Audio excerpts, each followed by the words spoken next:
And we are starting off with the latest on the NATO summit. It's an action-packed day already. The summit is underway, remember, in the Turkish capital. But as the event draws to close, the focus has shifted from NATO's overall defense capabilities to Trump's statements and announcements on Iran. In fact, just a short while back, the U.S. president sat down with his Ukrainian counterpart. Trump praised him profusely, but the conversation soon shifted towards Iran. The American leader said that an attack could be launched on Iranian targets in a matter of hours. And the resumption of a blockade in Hormuz is a possibility. Listen to this. But they launched a couple of drones and one rocket, one missile, and at ships, because they were in the strait, which they have every right to be. And so we hit them very hard last night, very, very hard. Probably hit them hard again tonight. I'll give them a little warning, we're going to hit them hard tonight. But we'll see how it all works out. No, I'm not happy with them, you know. Donald Trump launched a scathing attack on Iran even during a meeting and media interaction with the NATO chief by his side. The comment slamming Iran came hours after the U.S. military carried out strikes across several parts of Iran. And responding to a question on whether the MOU and ceasefire is dead, the U.S. president said that from his side, it is. When it comes to the issues within the NATO as such, the U.S. president again said that Washington has been unfairly treated by its NATO allies. To the American president's long-drawn concern, the NATO chief basically highlighted the bloc's actions to increase defense spending with more involvement from other member countries.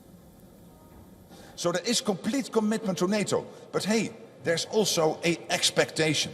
And the expectation was and is that the Europeans and the Canadians will equalize their spending with the United States, which I think, and many of the colleagues in the room today think, is completely fair. Now, the leaders of 23 member states are in Turkey not just for the summit, but also for the Defense Industry Forum being held alongside the main event. The inter-alliance budget sharing in defense remains a sticking point, not just for Washington, but also, of course, for the European counterparts who are being pushed to commit a significant part of their country's GDP to the NATO's budget. How much of that pledge is actually realized by the end of the summit is the big question.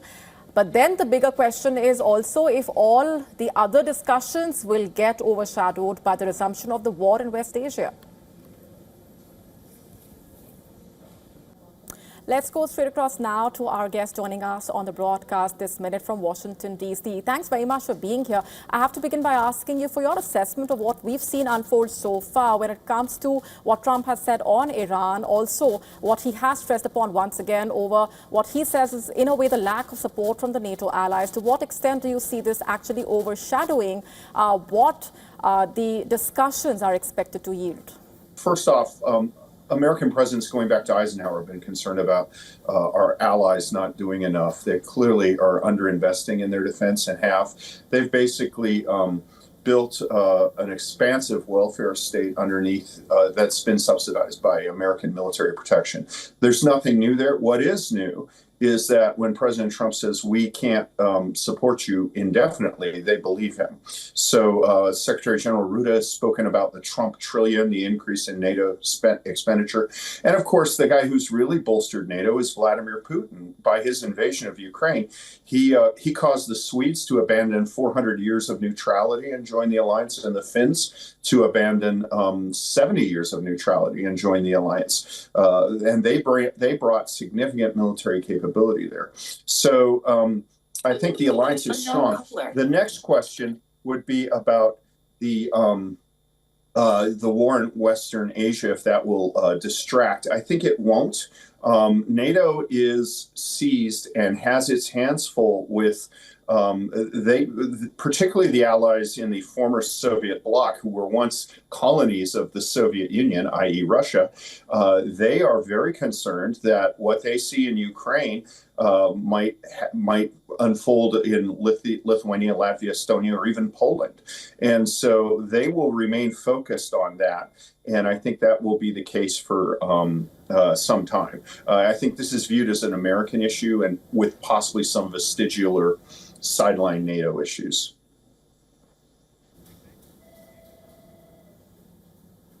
All right, but what happens here onwards is the immediate question, because, while we see these discussions taking place and whether or not there will be any resolution in the coming future when it comes to these friction points, but we are also looking at what's unfolding over the next few hours, for example, with Trump's warning of resuming the attacks on Iran, also talking about the possibility of the blockade at the Strait of Hormuz resuming. So to what extent do we see the position as far as Trump's standing is concerned actually being affected on that front?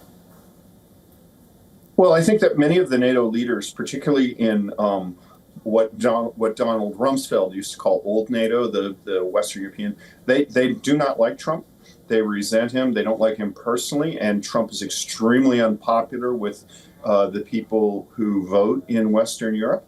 But at the end of the day, that doesn't matter because the United States is such a critical contributor to NATO manpower and to NATO military capabilities. There are some capabilities, for example, NATO's defenses against Iranian ballistic missiles. The defenses that defend Europe are entirely American. There is no European contribution to that at all. So there is, they might resent it, but quite frankly, they haven't conducted the sustained level of defense investment over generations that the United States has done in Europe. Not just in the United States, but in Europe. So, they have the resentment, but they have to swallow it and drive on. And they have moved towards Trump's positions. All right, we're leaving it there for the moment. Thanks very much for being here on the broadcast. Thank you. Thank you.